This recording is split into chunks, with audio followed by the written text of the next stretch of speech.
Hello everyone, Matthew Smith. I teach guitar. I wanted to make a quick video on how to hold the pick the right way, but also on why this is even a thing. Because there's a really bad habit that it turns out is really easy to fall into, and a lot of players develop it. So anyway, this whole thing about how to hold the pick. I mean, I know if you already play guitar, you might be thinking like, I think I know how to hold the pick. Like, do we really need a video of this? I thought that. But then I was like, I don't know, I was deep into my advanced part of my playing career when I looked down and noticed I was still unconsciously falling into this particular bad habit. And then when I noticed it, and I noticed how it was messing me up, I looked at my students, all the players I work with, and a bunch of them were doing this, and none of us noticed it. So I think even an advanced player can get pretty far with guitar and still not really realize what's going on or struggle with this habit or just be an unconscious part of their playing. And it has a limiting aspect to it that can really get in your way. Let's go over the bad habit first. So when you first start playing guitar, especially steel string guitar, the idea is generally to play with a pick because you get the best sound with it generally when you strum or when you play single notes.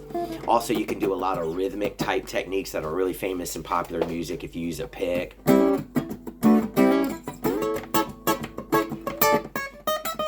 You can possibly recreate those sounds with the fingers, but it's a lot harder. So there's a real reason you should definitely get comfortable, in my opinion, playing a steel string guitar, electric, acoustic, even bass guitar with a pick for the certain sound it gives you. But I also can tell you that there's certain things you can do finger style that you could never do with the pick, like play two strings that aren't side by side, play pieces like, this, or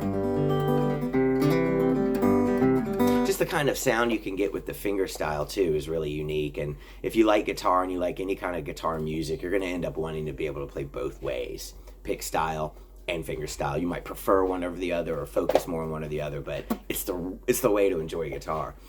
So anyone who ever tries to pick, generally in the beginning, unless they've broken the ice with it, they complain about it, feeling clumsy. And a lot of times my players will come into their second lesson and I'll catch them just playing with their thumb.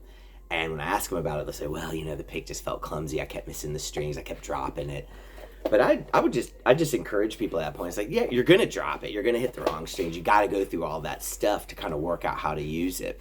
Also, you got to know the right way to hold it because it might not be what your instinct or what your intuitive side kind of leads you to.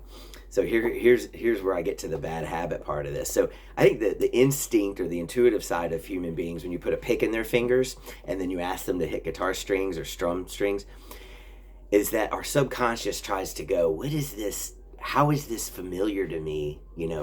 What is this like that I already know how to do? And without a doubt, it's writing with a pencil.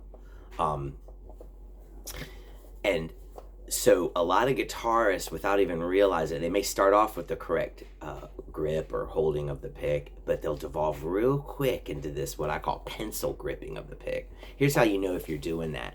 If your index finger and your middle finger maybe too, if they're straightened out a little bit, and if your pick is resting against the pad, the little fingerprint part of your finger, then you're holding it wrong and you're trying to hold it like a pencil. And when you hold the pick like a pencil, the reason why you don't want to do it is that instead of the strumming coming from your elbow and being a more natural movement where the momentum and the inertia of it can help guide your rhythm, you're actually trying to almost like draw the strumming or the picking on your guitar, and you're asking your thumb muscles and your finger joints to kind of do all of that moving. And honestly, it's a lot harder than the other way.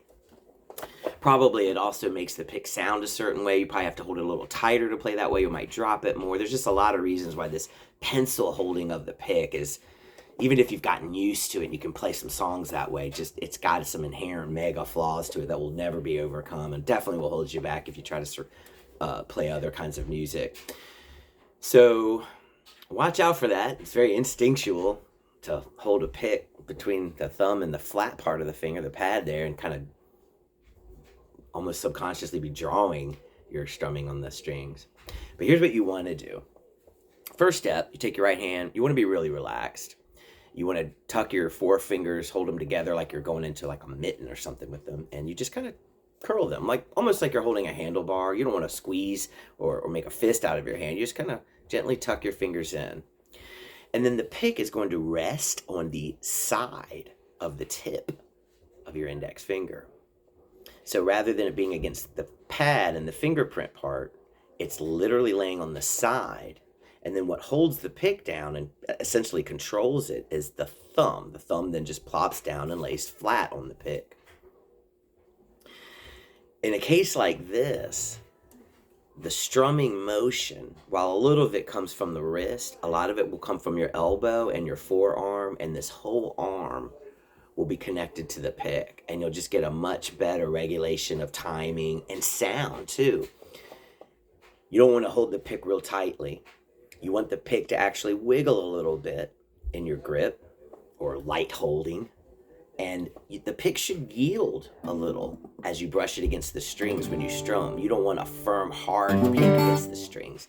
The strings sound strained and forced, but if you can hold the pick lightly and let the pick kind of yield and flex as it hits the strings, you can get a nice, crisp, bright sound even with a heavier pick, which I do recommend. I know they sell those really thin, flexible picks, but another thing that messed me up in my playing was the guitar store that I bought my first guitar from gave me like 50 thin picks, and I thought that's what you played with. And they were snapping on me, and I was buying more of them, and finally, when I started taking lessons and got around more experienced players, I found out that thin pick was not only not good to play with, but it had caused a ton of bad habits, gripping it too hard, sloppiness over here. So if you can play with a pick that doesn't bend and get used to holding it lightly and getting a good sound with it, that's going to be by far and away your best bet. Probably at least a 1.0 millimeter. Over time, I gradually have gone to thicker and thicker picks, and at this point, deep into my playing, I'm using a 2.0 millimeter pick. It's this Ernie Ball Prodigy White Mini. It's a lot like the Jazz 3 pick that's so famous, but it's got a smoother type of malleable plastic that it's made out of, and a really great tapered tip that just lends itself not only to fast down-up picking, but a nice sound when you strum. So you get the best of all worlds with this little hard pick. So anyway, that's my advice on what kind of pick to use. Although in the beginning, you can almost use anything as you just kind of work on the grip.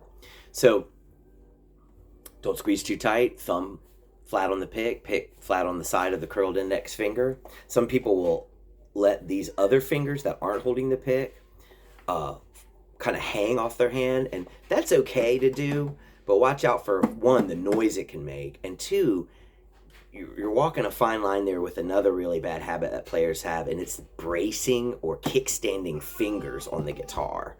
There was a time in guitar playing where they actually thought resting the pinky on the guitar was good for the guitar playing.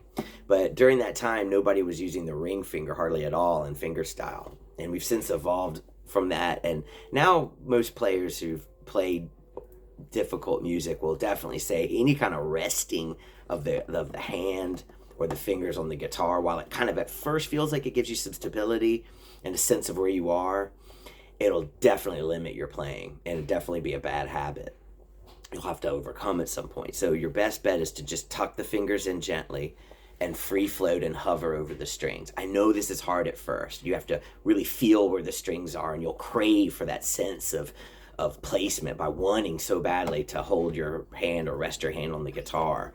But I went through all of that too, and I had to break that habit at some point inevitably. And once I did, I could really see how I just almost wasted a lot of time playing with these bad habits, and it took me longer to get somewhere. I've seen players get a lot quicker just because they have this information about what to avoid and an awareness of it as they work through things. So it's good stuff. Hope that helps anyone